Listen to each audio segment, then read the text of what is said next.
Right. Stream is starting. Be we should be live. Hello everyone. Hello Yay. chat. It's been a while. Hello, chat. We're back. You're gonna love this one. I came back with the cigarettes and the milk. And do we have a treat for you today? Oh yes, I've been teasing this for a while that we were planning on doing this, and we definitely have thoughts. Yes. Yes, we do indeed have some thoughts. So I guess well, the first thing I think to tackle is gonna be state of the DCU after watching the first episode. Um, what do we think about what all this means to DCU? I guess. I I don't know, man. It's almost too hard to say. I mean, it's barely connected to the DCU, so until we see Guy, until we see a little more of what's actually happening, I don't know if we can really speculate. Yeah, that's true. I mean, even the tone just feels completely different from like Superman, for example. Uh,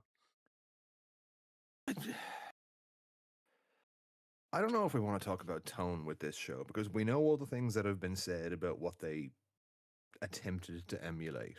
So like we kind of know going in what certain parts of the tone are supposed to be. And I think they more or less hit what they were aiming for there. Like you can clearly see where the True Detective DNA is in this first episode. But yeah, I don't know, man. Like it's they've made a lot of weird choices.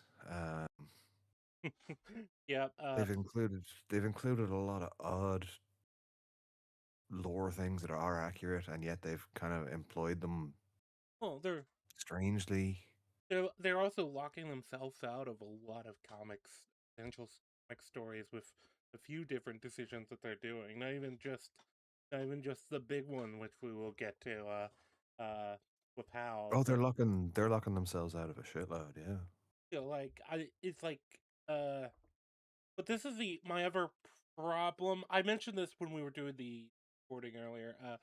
I have a lot of problems with, in general, how the DCU is going with their timelining in general. Because, okay, so we're starting with Hal. At this point, Hal dead in 2026. So, okay, so no Hal involvement at all. No, basically, there's never going to be an interaction between Hal and Superman. Probably not Presumably Batman, not. No, it's hard to see how that would unless be it done happened in now. the last 3 years. Dead.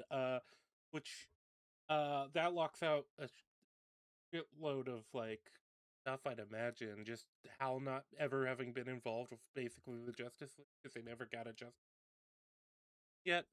No, which I guess is why Guy is with the Justice Gang, which is clearly the stand-in for the JLI. Yeah. Outside of that,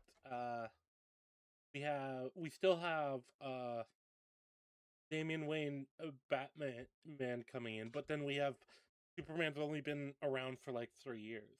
It feels like I really dislike the kind of pick and choose nature that James Gunn is doing with the DCU. The Damien thing can make sense if they're going with an older Batman who's already had Robins, Yeah, but but I'm not sure that's what they're gonna do. yeah, that's the thing too. Though we aren't gonna get an idea of what they're doing with Batman for a long time. So that's kind of the annoying thing I have with it as well. It's okay. Well, it feels very scattershot, and also wasting Hal like that because I guess just treat all this whole thing as spoilers. We're not gonna do the non-spoiler. This is a reaction to the first episode. Go, if you really care about it, go watch it.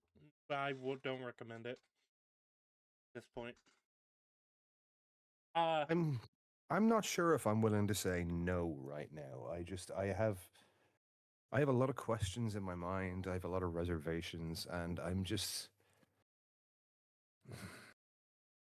finding it very difficult with this one to separate critic brain and remaining fan brain. You know, one side of my mind wants to theorize, and the other side really wants to run away at high speeds. Fair. Hopefully called us homosexual. Gonna take that dick. Hopefully, be I careful never going to your listen. car today. I never listen to what Oobly says. Look, at least I'm his favorite something. If But I yeah, listen to him, I'd have to translate from Australian. I don't have the time for that. I know, right? It's like trying to translate. You have to learn how to speak ostrich. It's really awkward. This man communicates chat by saying things on the Barbie. It's impossible. It's time consuming. Exactly. He just starts randomly talking about kangaroos. I don't know what's going on. He actually has done that. Of course, every Australian does that. It's like their thing. Oh, Yeah. we got So unique animals that aren't anywhere else in the world. Get over yourself. here's the thing, chat. Here's the thing, right? I had actually seen the release, the first 5 minutes drop that they put out the other night. I had seen that. Rangi had not. We just watched the episode live. Well, Oh, live for us, yeah, together. yeah, we recorded it, and that footage is gonna be used for something. Yeah. This is a new show format for both of us. We're trying something out with this one. Maybe you guys will like it. Maybe you won't. We don't know. We'll see what happens. But the point I'm trying to make is Rangi hadn't seen the first 5 minutes with the heavy child John Stewart focus. Oh yeah, that Rangi, was would you like to tell chat and viewers what you thought of that interesting segment? okay. So it's interesting, right? Because you had the kids kind of worried about getting in trouble, worried about getting punished, kind of looking out the window, and I was thinking, like, oh, okay, they're gonna do the abusive dad angle, and they kind of do the abusive dad angle a bit. Um, And but just a little bit. basically, what seems to actually happen, what seems to actually happen is, yeah, so the dad comes home to find his kids watching TV when they're supposed to be in bed, and his response to that is to take one of them out, have him put an apple on his head, and then shoot the apple. Yes, he William tells him, and this is presented at that particular moment in the show as what we think is some kind of punishment. Yeah, well, it framed almost like that, but then, yeah, after that, he's like, "See, you're able to be brave," and I'm like, "No, you just conditioned him to not react to gunshots." And they've clearly been doing it for a while because it's it's Yeah, essentially it's essentially crayon marks on the door frame. Like you can track John's height by the amount of bullets that the dad has fired into the wall of the garage. It's not what I would call normal parenting. but also I know what like, the, like I said, well, hang on. Like I said earlier, I know what the show thinks they're doing there, and this is not the only time you will hear that line, guys, because this show thinks it's saying certain things, but I don't think it is. In this scene, I'm 90% sure it's trying to tell us that John's dad has been helping him to condition fear out of himself. Now, I don't know why he would be doing that. I don't also, know why I don't know why he would be doing really anything that the dad does actually. Well, I suppose the phone call scene later on is pretty reasonably normal. Like that's a dad thing to do, you know. yeah, if we didn't get the scenes earlier with the dad borderline abusing his child, I it don't would have felt think I normal. don't think we need to use the word Uh, borderline that's there, true. bro. That's true.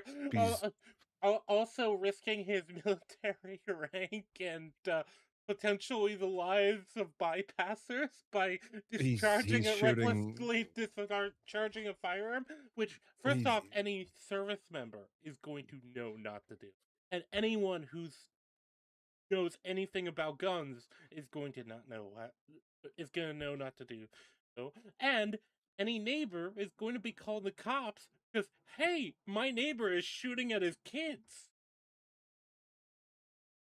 Yeah, that pretty much covers it. And it's only worse if the house in question is on base. I was talking to Dake about this during the during our recording. Like, I'm sorry, that's a not only that's a CPS call and a dishonorable discharge just immediately. Like, you kicked out of the military, no pension, no benefits. Fuck you, and we're taking your kids away. Oh, you're losing access to your kids immediately. Like that's it's an insane thing to do. Well, yeah. Also, just like this is one of those Hollywood doesn't understand guns, they don't understand the military, and they don't understand gun culture at all, and they don't want to learn, and they don't want to consult anybody or hire any consultants. Now, Rangi, that can't be true. We know that a fucking major writer on this show is a very, very experienced CIA operative. Yeah, yeah, knows how to make a good coffee for the desk jockeys. I'm sure. Tom King, yeah, no, I don't buy for a second he was some old super spy or analyst or something. The guy was probably a fucking intern. I could believe analyst. I'm not sure I could believe much more than that from what he puts of himself into his writing, though, because it's very difficult to picture a man with those thought processes. Let's just say doing anything he claims to have done. And I'll leave it there because, I don't want to be too much of an asshole. Well, I actually do. I want to be too much of an asshole. Fuck you, Tom King. But I'm also not going to open Rangi up to any possible challenges. So let's leave the speculation at that point. Yeah, But also, fuck you, Tom King. Dude, look, seriously, you shouldn't be um, allowed near a goddamn pencil. well, You shouldn't be allowed near a crayon. I'm pretty confident anyone who has worked for the CIA doing anything actually top secret is gonna keep their fucking yap shut. Realistically, like that's how this Uh, works. Or if they, or maybe they will do if they didn't do something that important, they'd probably do what the whole like yeah I Well, was it kind a of spy. goes. It kind of goes two ways, doesn't it? Like on the one hand, yes, they should, but on the other, very few of them actually keep their mouths shut the way they're supposed to anymore. Oh, that's true. I mean, we do have War Thunder as the War Thunder is single-handedly the biggest threat to U.S. military intelligence. I think Russian and Chinese military intelligence too. It's like when you have active duty SEALs just bragging on Twitter. Like, I mean, maybe maybe OPSEC needs a little bit of Oh, you, a you look at you again. remember I that don't know. one that was saying they was gonna go around collecting all the twigs Yes. and start his own harem of twigs? Look, man, it's good to have goals. Yeah. I mean, look, I mean, look. no. The Granted, I am straight, so a harem of twinks sounds like literally fucking hell as far as I'm concerned. But Look, the twinks are free. that's just You can just take them. The government doesn't want you to know this. yeah. But see, when I hear twink, all I picture is male version of Valley Girl, but bitchier. Which, to be fair, I'm actually pretty much right on when it comes to twinks. So that's just No, like it just there's seems some that it aren't it like just that. seems it just seems even more exhausting. Like who needs that? But getting back to the show, um, I think maybe we can start on the characters and then go to what actually happens. Uh, so how first of all? I thought we were still debating what actually happened. Well, that's why we're gonna have to start talking about it because I want to figure out exactly. Take it away, Rangi. All Lead right, us in. so how I thought that I kind of like. I think I kind of liked how I kind of like John too a little bit, but I think my problem with John is he just a lot of it is he just feels very I wouldn't even say stoic. He seems very bland, you know. He doesn't really have any reaction, any like it feels like he's just kind of along for the ride for like the first episode for a lot of it, and it feels like he has resentment for that because like he's just kind of he is the what it's weird because it Well, we're literally is. supposed Okay, say we're want us supposed to to feel think bad for him.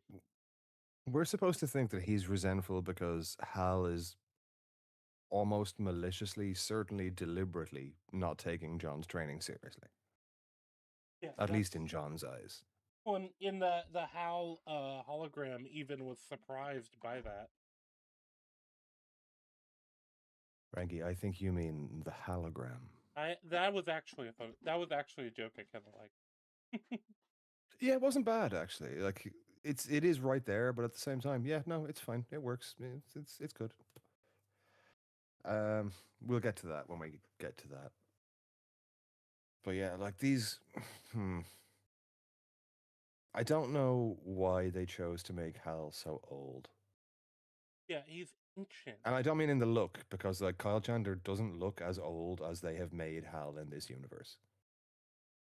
Yeah, because he's at best he is mid. Well, technically at best he's is probably mid 50s at this, Yeah, he would kind of have to be. or at least the point we're seeing in the show for most of This it. timeline, dude, this timeline is just so crazy to me. I don't understand why they would choose to do this. So let's run through the timeline for a second. So in this world, Hal gets the ring in the 96? I I think believe it's it's 96. 86. 86 he got the ring, 86. and then Oh my 96 god. is when he comes out to the public. No, hang on, that can't be right. Because it was Oh right, okay, yeah, no, they were watching the TV broadcast in 96. Yeah, okay, okay, yeah, all right. Why? Why would you do that? Uh, I don't know. Like I said, it for one thing, it's like okay, so I guess it leaves up in the air a lot of what Hal's adventures was. Maybe some of those storylines did happen, maybe not. Maybe it. I don't know. I'm kind of trying to think on like what the benefit of. Because, like I said, if they really didn't want to do Hal and they wanted to focus on John being the main Green Lanterns earn on Earth, even though Guy is already set up to be round and Well, why kicking. why bother with Hal then? Why not just start with John? Just have Hal already dead. Like Yeah, why do this? dead or presumed dead. Like, yeah, it's that's kind of the frustrating thing. It's like it See, really just a theory is taking shape in the back of my mind, but I can't I don't want to say it yet, but suffice it to say, I can't see why they would try to approach even that idea in this manner. Like the only thing that makes sense, I'm gonna do fan theory for a second. The only thing that makes sense, assuming they're not just completely shitting on Hal, the only way this makes sense is that they're doing some version of Parallax, yeah. which would give them the option to bring Kyle Chandler as Hal back at some point later. But Now, even obviously, then, it's he's very so unlikely that's actually going to happen at this point because the Paramount deal is pretty much going through, and, well, Gunn's DCU is dead in the water as soon as that ink dries, so. oh god, I that Paramount deal actually that might be another thing to talk about very briefly. It's one of those things where I don't really care what happens. I want everyone to lose. I want somebody to get it and then immediately go bankrupt. I don't care who. If it's Netflix, I, if dude, it's I'm not even Paramount. joking. I'm honestly not joking. There is a deal that went through in the last few days where DC and Warner will be re-releasing, not re-releasing, I suppose re-releasing and releasing a specific series of movies. Very specifically, the director's cuts of certain movies. and they haven't released which ones yet, but they have named certain directors of whose cuts will be released. One is Zack Snyder. Another, interestingly, is David Ayer. We Uh, might actually get the Ayer cut of Suicide Squad. it's funny because I don't think that universe was any good either. Uh, Well, that's not necessarily what I'm driving at, but here's the thing. Think meta for a second, right?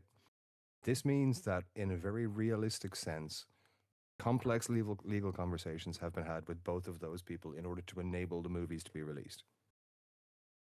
Or also, to be, in Snyder's case, re released, right? So that has happened behind the scenes, which means in some way, shape, or form, Ayer and Snyder are both back under the DC umbrella right at the exact moment as as Gunn's universe is.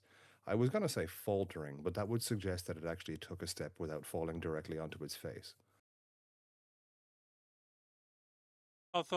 I just Flailing. rewatched Let's go with flailing. I just rewatched the dad shooting the gun scene thing, and yeah, so we can see like lights in the kind of lights in the distance, uh, across. Looks like probably Oh yeah, across no, the this is street. this is a neighborhood. Yeah, it's a neighborhood. And if you look at the shots behind John's head, like that's like Yeah, a foot's worth of height. This has been going on for a year and a half, bare minimum. God, no, it's such an absurd. That's the thing too. It's not even just that But it's absurd. Rangi, It's so over the top. It's comical. hang on a second. I don't think you quite saw what I was driving at there. Now, I'm not suggesting this, and I'm not advocating for it, but for the first time in several years, there is a legal and production and executive path open to the Snyderverse actually coming back. Yeah, but like I said, It is literally now no longer impossible. Snyder is officially working with them again. yeah. Which, by the way, I don't want the Snyderverse, but I Oh also no, don't dude, I want don't this. want it, and I'm not suggesting it should happen. I'm simply pointing out that several, probably at this point, many people have already pointed out that this is a real possibility. It could actually happen. It did make more money for them. It was worth more. It sold more merch. It made bigger stars. From a corporate perspective, it was a better bet I than Gunn mean, has been. that's the thing. Gun is, even if you treat Superman as a success, which we don't even have the real like for that. I don't y- think anyone can, man. Even if it was, it barely scraped across the Yeah, line. at, Supergirl at, absolutely didn't scrape across the line. yeah, at Superman best, 2, I don't know. yeah. Clayface, I think Man of Tomorrow is gonna be like the defense. I don't think we're going to see it. Honestly, at this point, I don't think we're ever going to see that movie happen. I I mean, have seen a. his next announced project is Jimmy Olsen and Gorilla Grodd. What absolute drug-fueled fever dream is going through that man's head? Glove. Well, the next Star Wars program by James Gunn is gonna be Glove Shido. No, dude, you know what? Star I'm Wars enough. story. I'm enough of a DC fan and a Star Wars fan that I will, right now, from my ass, I will pull an analogy for the EU to give you like some idea of how silly this combination is. This would be the equivalent of, say, oh, let's say the sentient magical rock Waru teaming up with Salacious B. Crumb in order to fight the true Sith Empire. It would be that level of just what the fuck were you thinking to come up with that combination? What were you smoking, and where can I get some? Well, yeah, I mean there is that too, but it's crazy. Like I've overused the word tonight, but it is once again berserk. Like it's actually just insane. Oh, yeah, and I think as much as I didn't like Brand New Day, I do think Brand New Day kind of highlights too. Hang on, we Just can't talk about Brand New Day. We still have to do that with Dig. yeah. Well, that's why I'm only just highlighting this to make this point, and I've seen it made in other places. Like I think Mahler has made this point. Uh, Brand New Day did highlight that they're super. As much as people talk about superhero fatigue, that is not as much of a thing. Yeah, like that's not enough of an excuse now. Like, uh, Well, I don't know, man. Brand New Day has an awful lot working for it. Like Holland and Zendaya between them have an enormous social media reach. So you do have to wonder just how many of their fans are inflating those numbers. Not that that's, necessarily a bad thing, but it's not necessarily a bankable thing either. yeah. Well, but I don't think, but can't just hide behind. Oh well, you can't hide behind superhero fatigue. You can't hide behind a lot of the excuses. I think COVID is no longer an excuse they can hide behind. And then you look at James Gunn's Superman, and while I didn't dislike that James Gunn's Superman, it is kind of like, uh, it really isn't like a. It's not a home run, even if it's like it's like, as you said, it's barely a success. Uh, he Well, it's survived. it's still indeterminate if it was actually a success or not. All right, but getting back to Lanterns itself. So the whole thing with John coming out of the gym, and then he gets picked up by Hal, and then they're on the road. That whole thing, too, I really didn't like. Uh, Hal, I've got mixed feelings on. On the one hand, he feels like a reckless clown person. On the other hand, he is charming, and I think a lot of that comes down to the actor. I think he is really good casting. I even think John's actor is good casting. That's the I thing. think they're.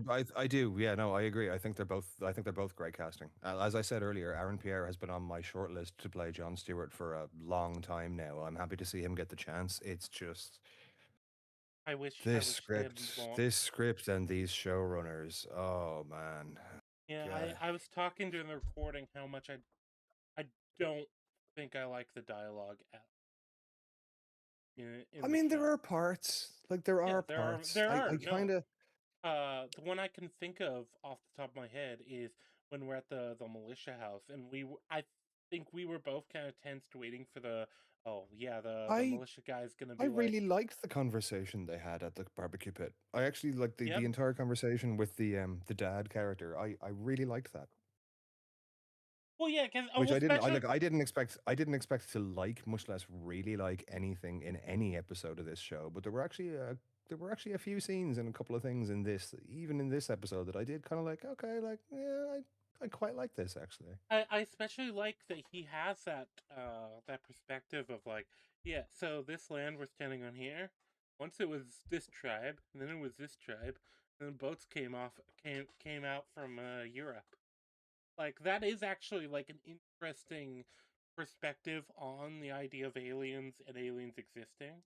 Where it's like, look, we Well, are. it fits what he calls himself, right? He calls himself a student of history, which I mean, oh my God, that's going to sound horribly self aggrandizing now that I hear it out loud, but fuck it, I've committed. I would also consider myself to be something of a student of history. So I can see his perspective where he's coming from. I like the way it's phrased. It's not directly modern politics language. It's very much a long term lens on the same thing. And I like that perspective because, well, frankly, it has more meat to it than any modern fucking political perspective. I didn't expect that kind of thing in this show, especially with Lindelof. He's usually extremely heavy-handed and very open in what he's doing. Look at HBO Watchmen. That was not a subtle show, but there's some decent stuff in here. I think the actor who played the dad is very good as well. I'm Yeah. not sure what it is I recognize him from, but I'm sure I know him from something. Of, His of name, by the way, is Garrett Dillahunt. uh, unfamiliar, but I don't know. of all stated, he is kind of worried where the militia stuff is going, and yeah, I don't think they're gonna end it in a good place. I like what they've done with it now. I can only speak to what we've seen so far. I like the arguments he's making. I think he makes a lot of sense. I think that within the universe, it makes sense that you would have the idea you'd have somebody who's like, yeah. as you said, a student, somebody who calls himself a student of history, and he is also looking at it and like, look, we're kind of bottom of the totem pole as far as like sentient species in the galaxy, as far as we know. Like, look at this ring. The ring is a can be a weapon of mass destruction. I mean, But it is, yeah. It's routinely referred to as the most powerful weapon in the universe. So yeah, yeah, that's fine. That's a perfectly valid perspective. yeah. So I think I think the militia and Manhunter and I think we're gonna see red and yellow in this show. I would not be surprised. I'm wondering if the militia plotline is going to tie in with the Manhunter stuff. I think You it know, is, but I have two differing theories on which way that goes. One is militia is tied in with manhunters. Other is militia is tied in with. Do you want to hear it, or do you want me to hold on and see what no, happens no. next? Let's theorize because it's not like we either of us have that information. Worst case scenario, if we're right, then we can point to this stream and be like, no, we called this like at this point. So, from what we do know of the rest of the show, um, and what we've seen and been told so far, I'm thinking that we get red and yellow. Hal 2016 or possibly earlier Hal will be somehow connected to yellow. That's going to be a big part of the trailer scenes we saw with what I'm assuming to be Quard, and I still think it's going to end up being Quard. Now I'm thinking that when we see John and Hal there, it's probably going to be one of the versions of the hologram rather than living Hal. Oh, definitely. I think that's what they're gonna do. Is I think they're gonna have the hologram. I do find that funny. Yeah, basically do the actual training that Hal was supposed to do, and we're gonna have like Yeah. resent. We're gonna have like resentful I think Hal. they're gonna intercut it. It'll be partially flashbacks with living Hal and partially hologram. Yep, exactly. I agree. I agree. I think that is what they're gonna do. It's because now that they've introduced it, they're going to have to use it somehow. It is Chekhov's gun. It's like, Yeah, well, it's not just that. So the things that they're hinting at and some of the things that have been suggested and theorized online, I kind of think some of the guys might be right. I kind of think one of my earlier theories might be right. I do think they're going to do a weird, watered down version of the intro of the War of Light. I think they're going to introduce Atrocitus and the Red Lanterns, and it'll be his search for justice slash retribution against the Manhunters. I am becoming more convinced with everything the show gives us that that will probably happen. There's a chance that Dadman might even be Atrocitus. I don't think so, though. Well, some of the dialogue was very suggestive. it does annoy me though. This setup of like, oh, we have a show with like aliens and all this, and it's like, oh, okay, because Green Lantern, it's all about aliens, and it's like, no, they all just look human. Yeah, they're all just like basically indistinguishable. I have to take one brief second just to address chat. Oobly, I want you to know that I actually tried to treat this like being in the server and give you a normal thumbs up or a cat nod, and then I realized it was chat. I also missed the Sarah Connor Chronicles. It made more sense than this, and this is only one I've episode never in. watched it. I've It's pretty heard good, good actually. things. I It's think pretty good. Burger likes it.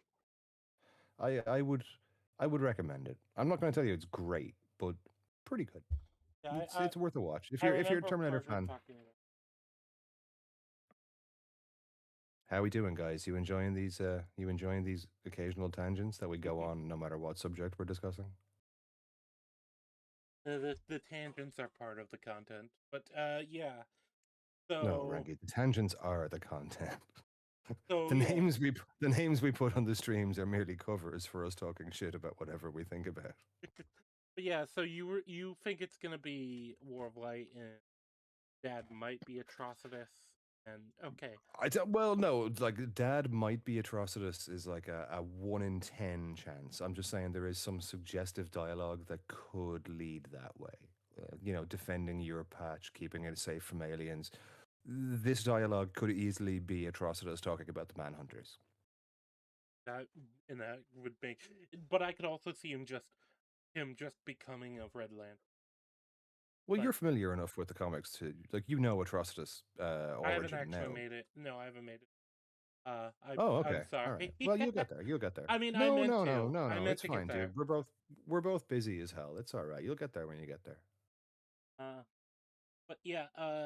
As far as but I really don't like the idea that Hal would just like be kind of like throwing John's training in this way. Like, hold on. I kind of have some thoughts on that too, but I definitely need to see more before I start theorizing in that direction. It kind of It does feel like Hal's almost bitter at the idea that he's like he it does does. he I does. really want to see. I really really want to see the Sinestro conversations and connection before I go too far with these opinions because that will determine basically everything. Yeah, But where it's kind of like they're trying to make Hal a little bit more Sinestro, not in the world conquering, imposing his will in a fascist sense, but like in more in the the just character jaded, I'm concept. sick of the frickin' lantern system. I know it doesn't work the way I want it to. I think that's where they're trying to go, but I. Why kill him, man? Like the only reason to kill Hal that makes sense to my brain as a DC nerd is you want to bring him back at some point, right? You want to do Parallax. Like there's no reason to do it otherwise. It's just well, I suppose there is. It's either basic stupid shock value or there's a plan later. And if there's a plan later, then canonically and especially given what we know of Gunn's era of loving DC, it would surely have to be Parallax. Yeah, it had to be Parallax. I feel like it would almost have to be Rebirth. Uh, It does. It has to be. It has to be War of Light / Rebirth, building into Blackest Night. Like that's everything is pointing towards it. Like why would you include Atrocitus? Why would you give all the not so subtle and some more subtle hints towards the yellow color spectrum like all over this show? It's particularly with Hal, like egregiously with I've Hal. only seen I've only seen reference to the brown spectrum. Oh, sorry. Yeah. Well, yeah. I forgot the mode filter was turned on. Well, I say that no. This does look like this particular area of the Midwest. I'll say that like with Oh no, the like, parts in dude, I'm Nebraska, perfectly willing to believe that they actually shot reasonably within, like, on probably location. Like, if it's not in Nebraska, it's probably pretty fucking close to Nebraska. no. Like, I will buy that. That's totally fine. That's like the Uh, least of my. yeah, I can buy if Actually, it's it's not not even the least of Nebraska. my I can buy critiques. it somewhere in the Great Plains. Uh, Yeah, it's not even the least of my critiques. I didn't even consider that as a question. There's so much confusing shit going on in this first episode already that I'm sure I will be coming up with more questions and more things to consider for the next 3 or 4 days because I have great difficulty fathoming where the hell they think they're going with this. it what did you the be the the big thing that annoyed me though was how literally doing the driving off a cliff thing. I was like, look, I don't think Hal would do that because it's like it is just stupidly putting somebody's life at risk. Well, I've thought about that a little bit. So, again, this is one of those areas where we don't actually know how closely they're hewing to canon, although they seem in weird ways to be hewing really close and then also veering off. So it's hard to tell. It's kind of like the trainee thing. Sinestro would have trained Hal in a similar way to this. Like he probably would have been more of an asshole, but probably less performative with it. I can see, like, if we take this to be established Hal, and they're obviously keeping some stuff from the comics, and we know they are because they make reference to Chip in a different episode.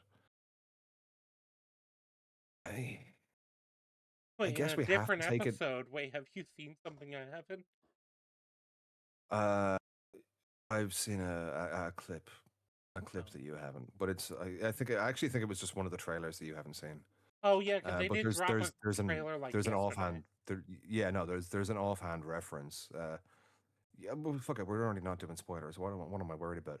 So the part I saw was they're in the car and John says to Hal, "Do you never talk to any of the Green Lanterns?" Oh no, And I've Hal seen that says, clip. Okay, no, that was one of the "Yeah, earlier okay, trailers. yeah, yeah." So Hal says something to the effect of, "What are you talking about? I'm the only human. They're all aliens. Like, what have we got to talk about? One of them's a fucking squirrel." And I'm like, okay, look, that's I I no, get that's for I the norm. remember Like when we first I watched. get No, that's mostly for the normies to laugh at, and like the loosely knowledgeable people to go, "Hey, one of them is a fucking squirrel." Like, yeah, okay, haha, funny. well, I But at the remember same us time, watching like that that fucking trailer. squirrel is a goddamn hero, bro. I Like that remember fucking us squirrel watching makes that. Rocket Raccoon look like a pussy. I remember us watching that trailer, and you're like, "Fuck off! That squirrel's your friend." Yeah, no, Chip is a fucking legend, bro. I'm like that pisses me right the fuck off. Yeah, it I feel like that's one of the things that annoys me, just as somebody who has been getting into the comics and specifically like the Green Lantern comics. It is kind of what I would probably describe as my initial window into comics so far. Um, Even though I've been reading other stuff like the Hulk stuff and other stuff like that. Um, You guys are wondering what Rangy's favorite color is. He's giving you certain subtle hints right now. well, I've also been reading. I also read Fantastic Four stuff, so I have a If lot of you'd said Fantastic Green Four stuff. Arrow, it would have been so goddamn funny. I actually want to pick up Green Arrow. I just haven't found a run to start with yet. And just in case anyone's thinking I lost on the Fantastic Four thing, what color is Doom? That is true. And you know what? The specific run I started with for Fantastic Four was recommended because of the Doom stuff. Well, I'm gonna piss off someone in chat now and someone in chat in the future by saying this, but to be honest, you can pretty much skip an awful lot of the Fantastic Four if it doesn't have Doom. Yeah. So the run I was introduced to the Fantastic Four with was Mark Wade one. Uh, yeah, because our mutual friend knew introduced me to that. Because he knew I was interested in like the supernatural stuff and stuff like that. Because I've also been reading stuff like Zatanna and stuff like that. But I anyway, feel like Zack Snyder's Batman right now. Why did you say that name? anyways, back to Lanterns. Um, yeah, it does feel like Hal is being just very careless in general. With and part of me does feel like he doesn't really care. It feels like he's Well, both of hang on. them feel Okay, like they're put upon, you know? let's go back to the car example, right? Because we didn't really finish that. We kind of tangented it again, but I can I can see Hal doing that to John or Guy. Like I can. I can totally see that happening even in the comics.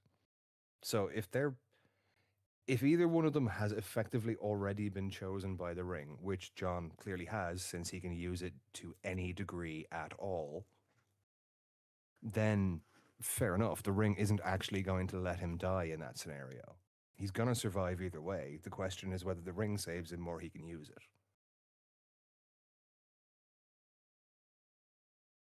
Yeah, Like I that is how it would work in the lore. I can only assume that that is also how it works in the show. well no, because he does ask what did you make to save yourself? Um and I guess I don't know, it just comes across as very like callous and I very didn't. like I actually didn't. I didn't hate the bubble wrap answer. To be honest, No, like, yeah, it's a little basic. It's a little basic. It's a little unimaginative. But like, John's a Marine. He's he not the is. most imaginative. He's not the most imaginative of the lanterns. Like, that's okay. It's You think fine. you think It's if he you think he it's uses effective. That's fine. You can make a giant bouncing castle to land on, bro. I don't care if it works. It's okay. you think That's he the point uses of the the ring. ring to make crayons to munch on? Uh, actually, show John might. That's a marine reference right there. If you know, you know. But Show John actually might, and he probably managed to make them not green as well. um, that's thing. Yeah, I thought that was a good answer because it is something very instinctive and like basic and something you'd probably would probably just immediately go to mentally, like in the spur Look, of the man, moment. if it works, it works. You know what I mean? Yeah. His emergency reaction was essentially recreating the car crash scene from Demolition Man, and instead of foam, he thought bubble wrap. Like, yeah, okay, fair enough. You're cushioning yourself from the blow. It works. This is the nature of Green Lanterns. Like, it's whatever you can imagine. Like, okay, you don't have the most amazing imagination. Fair enough. So you throw big punches, you shoot big guns, and you make bubble wrap. That's fair enough. That's not a problem. I do feel like something that kind of annoyed me is it feels like a weird way that they're doing the nature of house kind of celebrity status where like with this random taco place, he is just being treated completely like a celebrity. Everybody there, literally everybody there, knows who he is, fawning over him. And then later on, it's almost like everyone's just kind of hostile to him. That's kind of weird.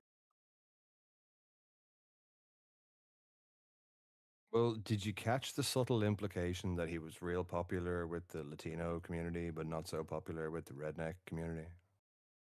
Um, so a lot of these people look pretty white. They did, but they did have carefully constructed facial hair, and they also had carefully managed accents. Everybody who worked at that taco stand was. No, no, but not just everyone who worked there. I was All gonna the say people. Mexican. I just realized like I can't actually say Mexican. They could be from like almost anywhere in South America now. No, but okay. No, this I guess we can rule out Brazil. They spoke Spanish, so. like all of Dake. I'm just gonna put the picture in chat. Because I don't know, like all of these people are also fawning on him. These they do not look Hispanic.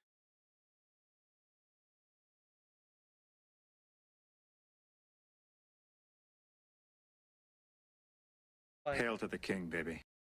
Yep, that's on me. I might have closed the wrong window without looking too closely. that was funny. It would have been even funnier if you could have heard my dialogue afterwards, because there was a literal instant. Oh no, what did I just close? Oh shit. Yeah. Yeah, I just dropped into our DMs, but uh, like these people, like I maybe they so I can assume that the area he Oh is yeah, no, in. no. So yeah, but they're the customers. I meant the staff are all. Yeah, What but is the both of word them, du both. jour now? Is it Latino or Hispanic? Which one is currently okay? I want to say the other one just to offend everyone. Oh, they're basically the same thing, and like Hispanic people don't really care what you call it. Latinos don't care what you call it, whatever you want to say. In that case, I shall use the one Wait, word wait, I no, can no, think of that is I have it most on good. offensive to all Latino people. They are Latinx. True. I was about to make that joke, but I realized you were already setting up. Uh, but I get the impression the idea is he in this beginning part because he has to fly to John has to fly to Nebraska. I get the impression the idea is maybe that this is like California or somewhere like that, maybe. Do they give us locations? Coast City, I think, is California or near Yeah, yeah. California. I know Coast City is supposed to be kind of West Coast in general. Uh, I can The buy thing I based off the foliage and kind of the way the landscape looks. It could be that could be that could south. easily be California. It could be Nevada. Yep, exactly. That's what I mean. It's uh Could be parts of Montana. could be parts of Oregon. Could be most of Carolina. The Carolinas. Uh, um, but in general, maybe that is the idea. Is like get people in. But this is the thing, though. It's like the militia guy is like, no, no, I bailed you out because you have the thing with because of the thing with aliens. So it doesn't really work either. And Hal has Hal has been a hero for decades and decades. This is like I don't know. I Hal is, according to the timeline we've been given and what the show has told us from this first episode, Hal is the most established, most successful, and most popular hero this planet has ever had. yeah, at least in modern day, because the Well, hang on, Rangi, think about it. When he's walking around with John, like living Hal with John, that's 2016. He's had the ring 30 years that's true, and everyone recognizes him, and everyone knows and loves immediately. him. Yep. Other than like the cop, I guess, but outside of that, Well, I and suppose those we're supposed to take somewhat like small town mentality from that, like close ranks, no outsiders, we'll take care of ours. Like there's a lot of little Americana kind of yeah, but stuff that could lean that that's could not lead really a into that. Nebraska thing. That's not really a Nebraska thing. Yeah, but Um, Damon Lindelof isn't from Nebraska, and neither is Tom King. They just lump all of they're like it's the flyover belt in their minds, bro. You have to remember that. They think of all of these places the same. yeah, like so a lot of the You make bread, Midwest is you make very. cheese, you raise cattle. Oh, you're all the states we don't want to go to because It's we're, better than you. That's true because they might actually have to do actual physical. Oh, God They might forbid. face they might face actual hardship. Oh no, Well, we can't have that.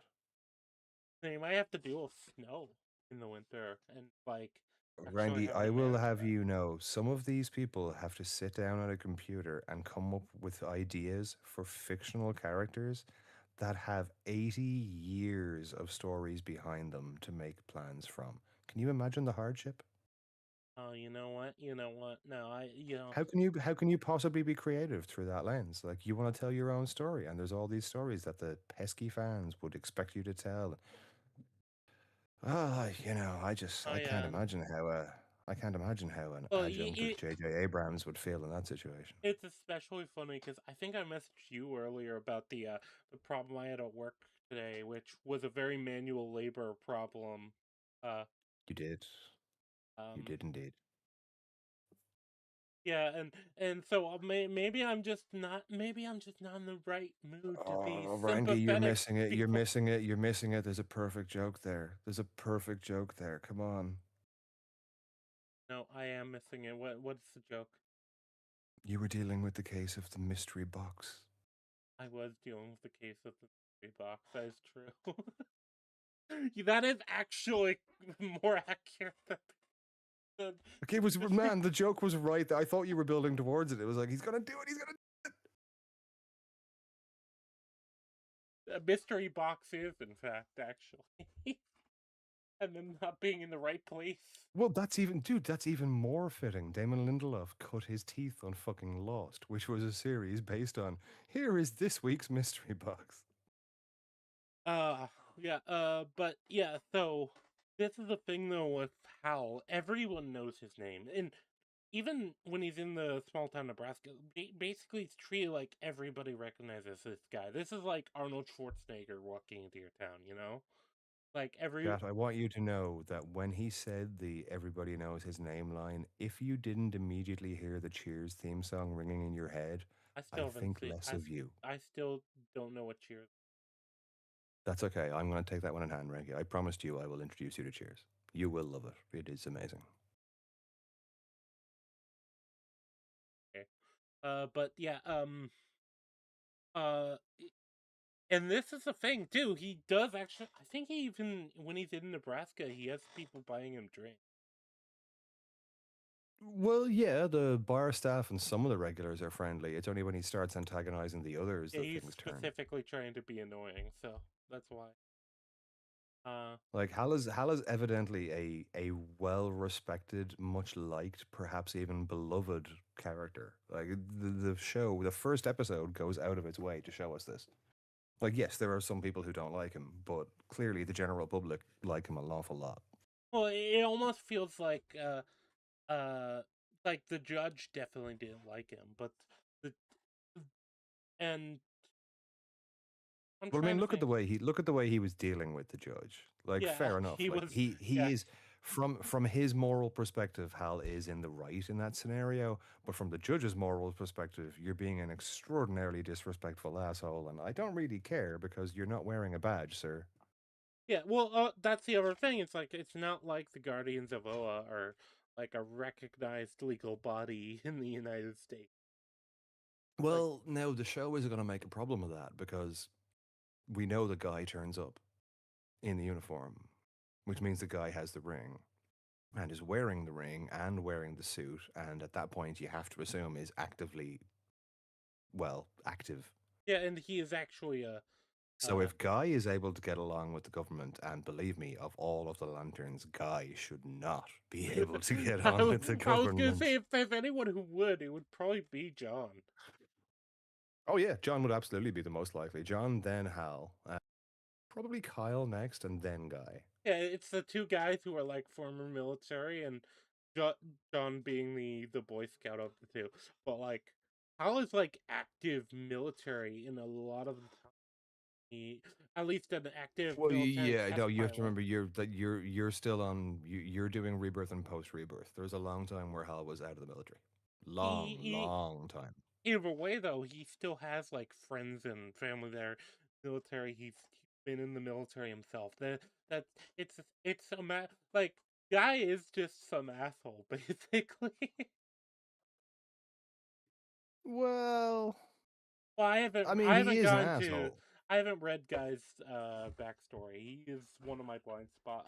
Really like Guy, but he is kind of one of my I blind spots. I really, really like Guy. I don't know if I could pick a favorite Human Lantern, but like Guy and Kyle would be surprisingly high on my list. Like I really do love both of them. They're really different. Like they're really, really different to John and to Hal, and it's just I love Guy's impetuousness and bravado, but it's the thing is Guy is like a jock asshole, right? Like he is that jock asshole. But he's still the guy who will turn up at the end. Like Guy will always be there. It doesn't matter if you don't like him. It doesn't matter if he doesn't like you. Guy will turn up. Like Guy will always be there, and he will never, never, ever quit. I love that about him. I really do. Like Guy is the emotional Green Lantern out of the four. Like he feels fear and trepidation and anger way more than the others do. And it affects what he does and how he does it to a large degree. But I don't think it's a weakness for him at all. I think Jeff Johns really understood that and made great use of it during the War of Light and afterwards. Yeah. I also think they lost their fucking minds at what they've done on Guy in the comics at the moment, by the way. But that's a whole different conversation.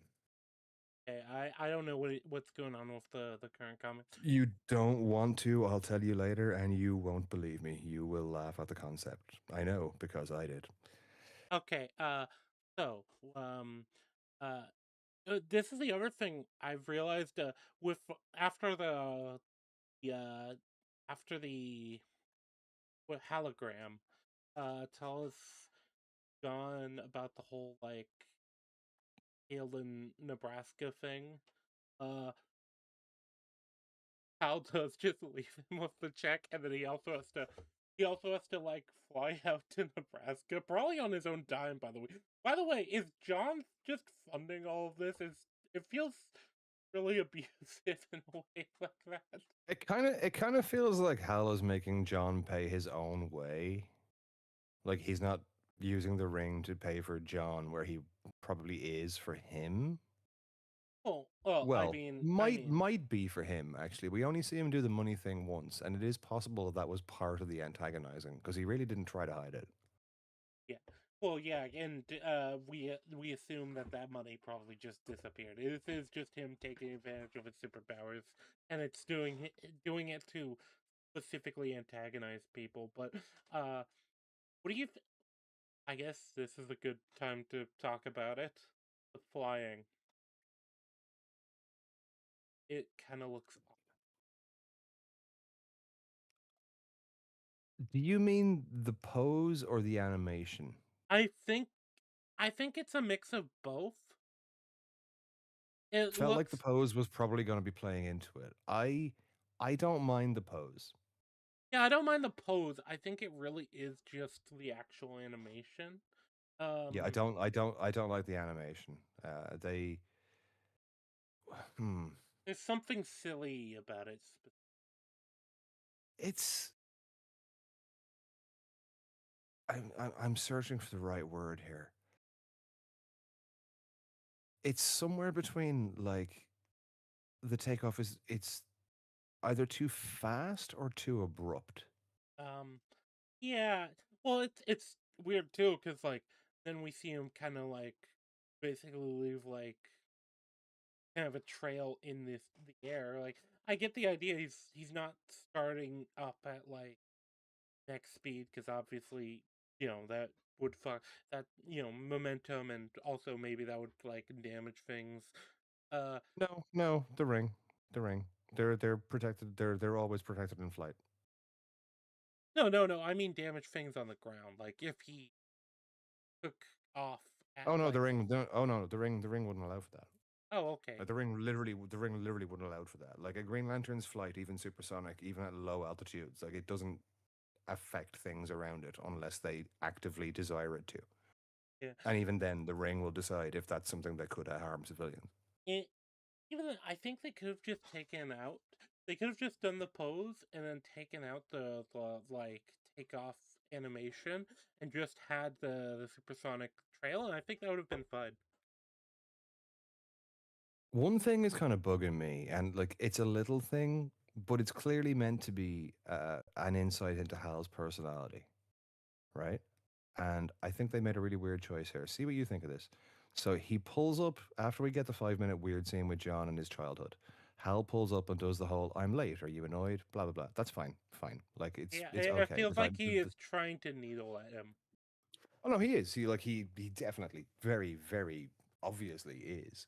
That's Uh, fine for the my dynamic they're impression going is for he in the show. specifically wants But to make John angry for some reason. I think he's just trying to get a rise out of him in general because John has that like heavily bred in the bone marine stoicism, and then the dad as well. Like it's. I think he's just trying to get an emotional reaction out of John. To be fair, this can also be so in the U.S. at least, there is a lot of there's a lot of Inter-service rivalry. ribbing. Yeah, yes, there's Yeah, major inter-service rivalry, and yeah. I could totally see that as the well. chair force is kind of the butt of the joke a lot of the time. Oh, nice, a double joke. Well played, Rangi. Well, because now one of my favorite jokes I heard this from a former Navy guy. It was shit talking the Marines, and he said, "You know what Marine stands for? My ass rides and Navy equipment." I mean, they do though. Yeah, you Like know, you could make a pretty cogent argument that that is actually their function. Like that's what they're there for. They are effectively the Navy MPs no, and not assault MPs. force. No, yeah, they're more the assault Well, force. Yeah, they're kind of both. yeah, They're kind of both. no, the Navy has its own. The Navy has its own. I'm pretty sure. the Marines. It's interesting with Marines because they're Marines and Navy is a weird one. I don't know enough about it. Um, all I know is that the Marines eat crayons. That's I that's like how one of you my guys were favorite like, jokes. we have three branches of the military. Yeah, those guys have Marines. Marines. Wait, they sound pretty good. We have three and a half branches of the military. Actually, you're wrong. Technically, now we have six, but we have five. Like main ones, actually. All right. Hang on. Army, Navy, Air Force. I assume you're counting Space Force or whatever the fuck they're called. Yeah, that's the one I don't think matters. So that's four. What are the other two? Uh, so it's Army, Navy, Marines are their own branch of the military technically. Um, Uh, technically is doing a lot of heavy lifting there, bro. but yeah, are They definitely come under the purview and command of the Navy. kind of, but so it's Army, Navy, Air Force. The one you're specifically forgetting is Coast Guard. They're considered military? I thought. No, they are Oh, military. right, Yes. they are. Yeah, they're considered to be the Navy Reserve in the same way. Yeah, okay. I should Oh have yeah, thought of that. if you want to bring in the Army Reserve too, you can do that the because this is the other thing. Every state has their own like state kind of Army Reserves and stuff like that too. Yeah, National Guards are done at the state level, not the federal level. I know this. Yep. So in a way, like it's kind of wild if you kind of try to get into all of the like levels of military that the U.S. has, because then you I also have like the how you fact that say that. You say that when we're 3 minutes into trying to do exactly that. well, like the U.S. Postal Service also has their own SWAT team and stuff. Are you about to tell me that the U.S. Postal Service is considered a branch of the U.S. military? It's not, but they do have their own special forces operation. Gentlemen, I propose a new Stargate show. That would be funny. Neither rain, nor hail, nor gloom of night. Anyone who got that reference, by the way, is worthy of some extra respect. Rangi, we should Uh, probably get back to lanterns now. yeah, I was gonna say it's a Dead Rising 2 reference, obviously. I can't answer that because if I do, I'll give it away. But yeah, so the But actual crime It's not Dead Rising 2. That's the only one I haven't played. scene, this whole situation that they're walking into is absurd. This idea that there's like a shootout at this Well, it's not a. It can't be a shootout because no, they said it's a no, shootout. like, yeah, but only one side apparently got shot. Yeah. But like they try to treat it like this is a more mundane crime, and it's like no. Uh, anyone at this would be like, what the fuck do you mean there were people carrying that, that just opened fire at over like a high school rivalry? Like that this is absurd, especially for the while the Midwest cares a lot about We're sports. live right now, aren't we? We are. That's why I said, well, Yeah. the Okay. Midwest cares a lot. I better not say the word I was thinking of there. But if you cast your mind back about, oh, I don't know, 22 years ago or so, you might come up with a single word associated with a high school that shows you that people do in fact take these rivalries quite seriously. That And that wasn't even sports. Yeah, well, but what I'm talking about is just like the idea of the situation they set up that the sheriff proposes is just it is so absurd. It's somebody who clearly doesn't know this region, Well, doesn't hang know on now. guns, doesn't know farmers. Hang on a second. This all literally doesn't matter because we get a reveal like 3 minutes later that the sheriff is basically actively lying to everyone. That's true. She literally confesses it straight to the camera. Yeah, she does. Sorry, I'm gonna be right back. No problem. I will talk to chat. Oh, Oh no, subject. Dake, why? No, it's okay. I've got it. I've got it. Oobly is there, and he is apparently horrified by something I've said. Which part was it that got you, Oobly? Was it the Australian slander? It was probably the Australian slander. Or is it perhaps the Mark Wade thing? Are you a big Mark Wade fan, Hoobly? Is this something you haven't told me? Our friendship could be in jeopardy here.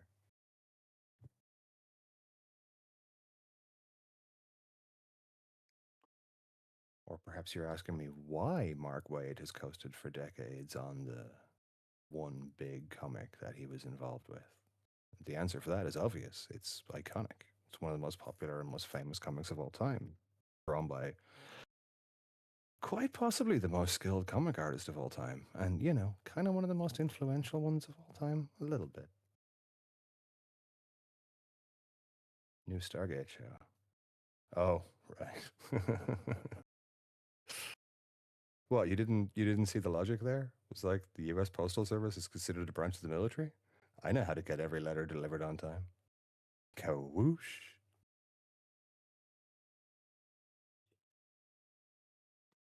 Also, hey, Amazon, save Stargate. Fuck you doing, shitheads.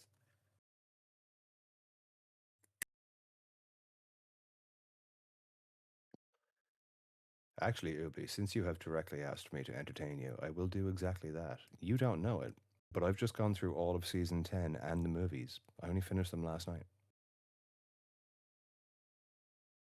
I still feel the movies were quite disappointing in a way. Not bad, just disappointing. And I will never be on board with what happened to the Asgard. Pour one out, boys. Pour one out. They were real ones. Anyone want to speculate on who the female guardian in the show is, considering there are two female guardians? Wait, did there used to be a third that died? Or is that just Scar? I think that. I think that's just Scar.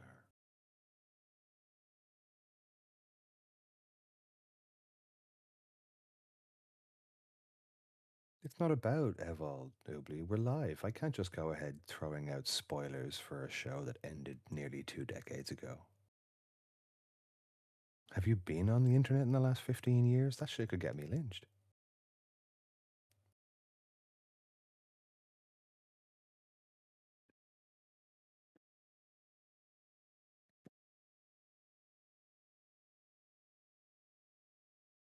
Also, I have to be a little nice. It is, Ranky's channel, after all. Although he does routinely do this and leave me full control of his channel, which is the choice. I don't think Linny is meant to be Ganthet. Surely Sade would make more sense, but I would have thought they'd try to avoid Ganthet or Sade if they were doing anything to do with the War of Light, because there are very heavy implications for those two in that arc. You know what I mean? She is absolutely not Carol Ferris. Why would they kill Hal and then introduce his love interest? Well, I suppose it would actually lean more into the parallax stuff and the fixing things later on. Okay, maybe. I don't see how they could possibly do the redemption arc with Hal and Parallax without the Spectre, though. Unless they actually just want to make it a matter of Hal's will, just outright. That's kind of broken, though. Then again, the comics did literally do that shortly afterwards, so I suppose I can't rule it out.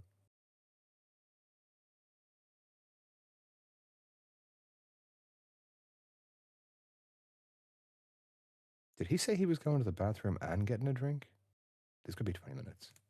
Shit, guys, we're here for the long haul.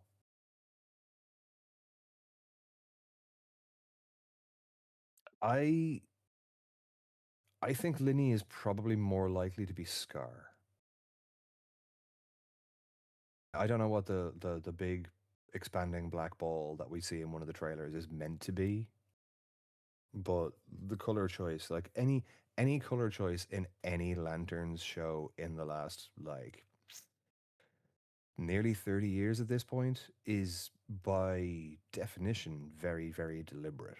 Like you can't accidentally decide to do a load of blue under or overtones in a Green Lantern show. Like people are gonna have expectations. Same for orange or violet or etc. etc. You know what I mean? Like it's built in. It's baked in. You can't avoid it. Because A, they have no problem name slapping characters based on recognizability. Yeah, I can see that. And she might be in the 2016 timeline, Carol. Um, hmm.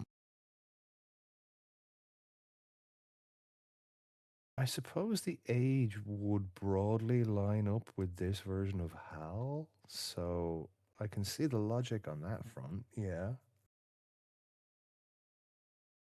If she was Carol, why wouldn't she just be Carol, though? Like, why wouldn't she just be Carol Ferris in charge of Ferris Air? Why bother hiding Carol? Also, Hal or even a hologram would obviously recognize the love of his life, who he's known since he was like 6 years old, right? Hmm. No, you wouldn't recognize that. I don't know. I'm just coming in again. Yeah, I figured. No, I'm just talking to Ubli in chat.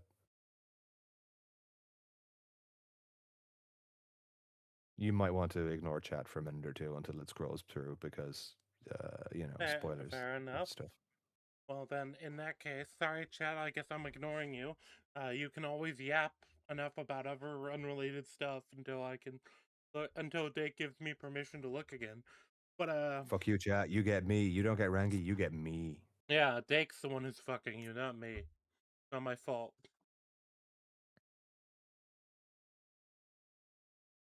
I mean, Anyway, it's your show on your channel and it's your choice, and you got me to do it, so it might be so it half is your. your fault. Exactly.